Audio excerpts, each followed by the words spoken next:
Do you have the best job in the world? I do.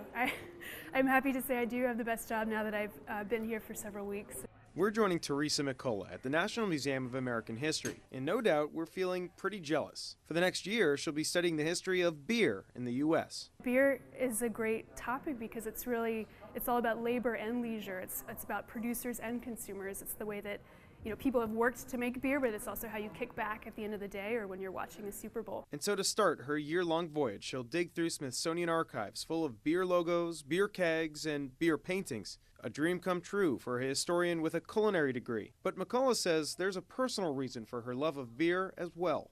I grew up in a household where my father was a home brewer in the 80s, late 80s, early 90s, and so he would ferment beer in our shower in a container and then have my siblings and I help him cap the bottles in the kitchen on bottling day. And so as she begins her trip across the country, one question still remains. Why study beer? We like to say that beer is a kind of entry point, a facet into all aspects of American history. And so if you look at beer, you can understand stories of immigration and urbanization, advances in transportation, advertising, consumer taste, you name it. Really, beer touches on all of those points. So there you go. Next time you grab a beer, you might just be writing the next chapter in American history. From the Smithsonian, Evan Koslof, WUSA 9.